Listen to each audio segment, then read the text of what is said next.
Hey guys, Mrs. Cobble here. I am reading to you today a book called A Good Kind of Trouble. It's by Lisa Moore Ramée. She's the author of The Hate You Give, which was an award-winning novel that came out not too long ago. I'm just going to read you the little information on the sleeve so you know what the whole book's about, and then I'll read you the first chapter. 12-year-old Shayla is allergic to trouble. All she wants to do is follow the rules. Oh, and she'd also like to make it through 7th grade with her best friendships intact, learn to run track, and have a cute boy see past her giant forehead. But in junior high, it's like all the rules have changed. Now she's suddenly questioning who her best friends are, and some people at school are saying she's not black enough. Wait, what? Shay's sister, Hannah, is involved in a Black Lives Matter, but Shay doesn't think that's for her. After experiencing a powerful protest, though, Shay decides some rules are worth breaking. She starts wearing an armband to school in support of the Black Lives Movement. Soon everyone is taking sides, and she is given an ultimatum. Shay is scared to do the wrong thing, and even more scared to do the right thing. But if she doesn't face her fears, she'll be forever tripping over the next hurdle. Now that's trouble, for real. So here is chapter 1. This is one of those books that has a ton of little chapters. So chapter 1 is not very long. Chapter 1 is called First Slide. I'm allergic to trouble. It makes my hands itch. But today in science, when Mr. Levy starts calling out lab partner assignments, I don't get even the lightest tingle. I just sit there, barely breathing, waiting for him to assign me to the perfect partner. He's been promising we'd start science labs since the first day of school, but it's been weeks. Lots of time for me to decide on the perfect partner. Mr. Levy has been teaching science at Emerson Junior High for centuries, and he looks like a mad scientist, for real. He has wild, frizzy gray hair and even wears a lab coat every day. He fluffs his hair and adjusts his thick black glasses. I start rubbing my hands against my legs, which isn't a good sign, but I don't pay any attention. Any second, he will get to my name. Shayla and... Mr. Levy pauses a few seconds, like he is really thinking about it. Like he doesn't already have the list in front of him. And Bernard, he says. No. And I mean no. This is the opposite of perfect. I sneak a peek behind me. Bernard sits in the back, slouching low in his seat. Junior high desks weren't made for Bernard. He's not kid-sized.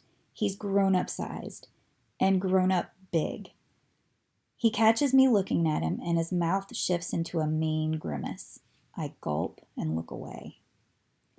My sister, Hannah, would say I'm being just like those people who take one look at a black person and think they need to clutch their purse tight or lock their car doors. I have no problem with Bernard being black. Obviously. I'm black too. It's him being huge and mean and scary. Bernard went to the same elementary school as me and my best friends, Isabella and Julia. We're all terrified of him. Everyone I know was terrified of him. Even in kindergarten, he would scowl at everybody, and he'd yell. A lot. In 2nd grade, he yelled at me because I got the Star Wars Legos before he did. He grabbed those stormtroopers right out of my hands, and if you've ever had someone snatch Legos from you, you know how much it hurts. And he didn't say sorry. I told him I needed the stormtroopers, but Bernard looked at me like he wouldn't have minded squashing me right underneath one of his big shoes. Bernard was a bully then, and he's a bully now. Please, oh please don't let us be doing lab work today. Find your partners, everyone, Mr. Levy claps his hands together. I just bet partnering me with Bernard is some devious experiment. What happens if we mix trouble-hating girl with bully boy? Kaboom, that's what. Shayla! Bernard hollers. He sounds mad. I guess he's not happy that we're partners either. I walk to the back of the room to the lab tables, and my feet feel like they weigh 600 pounds. I got the first slide. Bernard's voice is like a bunch of bowling balls all being dropped at the same time. The glass in one of his big paws snaps in two. Oh, I say. He could probably snap one of my fingers just like that.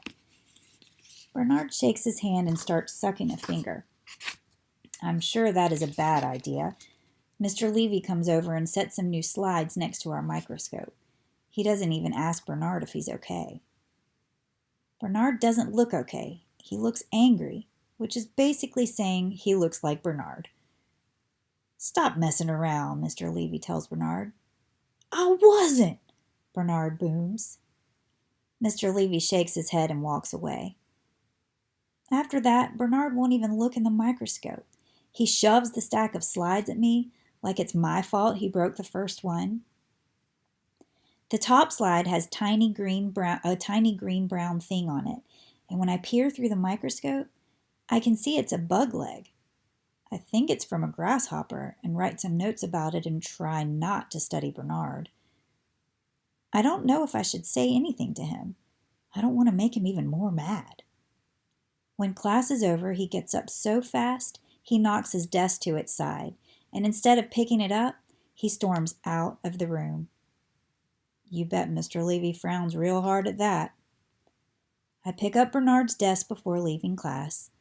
Maybe since Mr. Levy didn't have to pick it up, no one else will get in trouble.